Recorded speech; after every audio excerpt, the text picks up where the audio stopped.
Armstrong was one of the first innovators, first really jazz improvisers, and his music still lives today. He was one of the very first jazz musicians to really come to the spotlight and to be on radio, and his music still lives in a lot of, and serves as an inspiration to a lot of jazz musicians today. But the Louis Armstrong Award is in recognition of outstanding achievement on an instrument in the field of jazz, as demonstrated through superior musicianship, character, and individual creativity.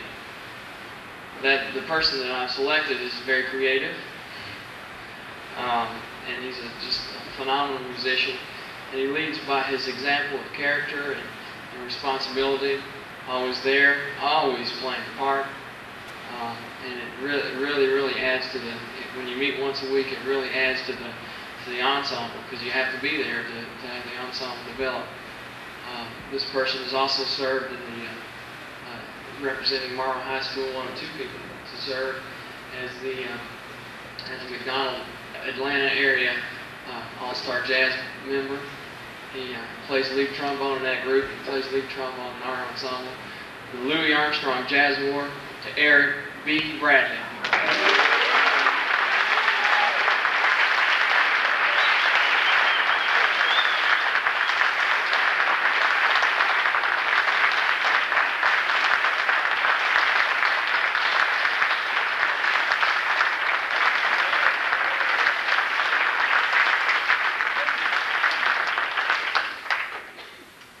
Mr. Fuller failed this year because he's supposed to keep me out of trouble. And he forgot to remind me that we were supposed to put Eric's name on the certificate and sign it. So Eric will take care of that next week. Same thing's going to be true of the next award. It's all your fault. This will be the last award we have to give for the night, and then we have some officers' recognition, and that will conclude our festivities. So we're getting down near the end. The top award a bandsman can receive in a high school band program is the John Philip Sousa Band Award. I wish I had time to read you the entire brochure about this award, because it really is a great thing to know how this was established. I think we all have an idea who John Philip Sousa was, but he was the man who made the concert band famous, who made it an ensemble that people wanted to have come into their town and play years ago when we didn't have TV and radio. And then radio came along and his band played on the radio. He was probably the first man to make a lot of money as a band director, and maybe the only one.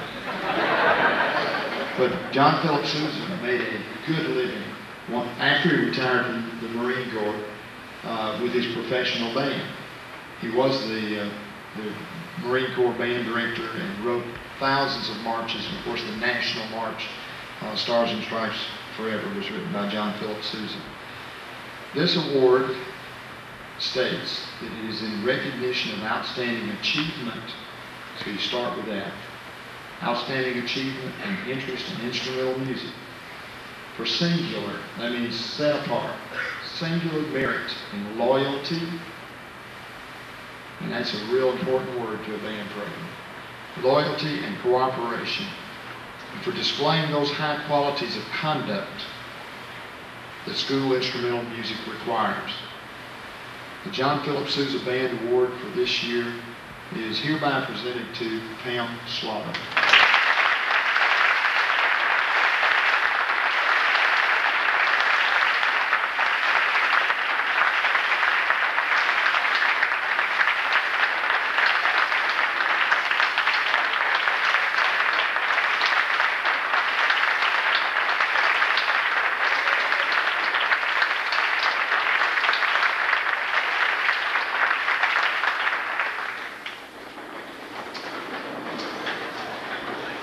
Very important to the function of the bands, I give you the names of next year's band officers in reverse order.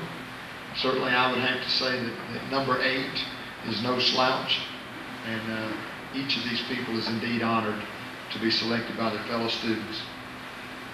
And why don't we applaud as they stand. I don't think we should wait to the end on this. Number 8 is Jill McNally. Jill. Mia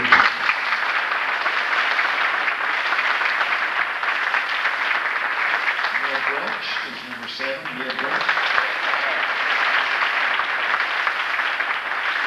Craig Biffle is number 6. Trent Parker, number 5. Marsha Kemp, number 4. Heather Fordham, number 3. Kathy Briggs, number 2. Remember, Kathy, number 2 has to try harder. That was a joke. And our band president for next year, and I'm sure an outstanding person who will lead the band well, Jennifer McGee.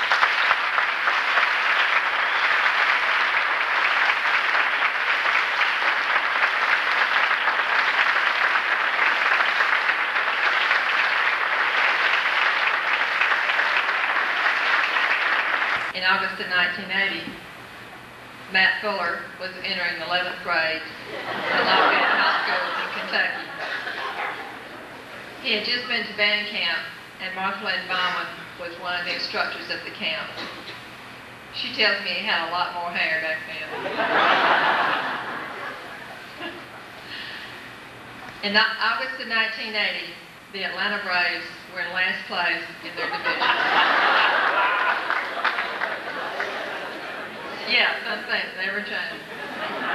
In August of 1980, Georgia and the nation was in the grip of a heat wave. On one of those hot August nights, the Mara band boosters met in the band room, and Dal Turner introduced to us Larry and Martha Lynn Bauman. Larry was to be the new band director at Mara High School. Larry came to Mara with plans to build a bigger and better band program for Mara High School. Immediately, new standards were set for the band. I know because I was here. Larry introduced a merit system into the band program. This brought stricter discipline to the band while also rewarding extra effort on the part of the individual band members. In the spring of 1981, new band uniforms were ordered, and in the summer of 1981, the Mara band went to Berry College for their first band camp. From these beginnings, the band program at Mara has grown and progressed to where we are now. The Mara High Band is recognized as one of the most outstanding band programs in Georgia and the Southeast. Highlights of the past 10 years include numerous first place and grand champion awards at marching contests, consistent superior ratings at district music festivals. Since 1983, the highest number of students for the Georgia All-State Bands. Since 1983, the highest number of students for district honor bands.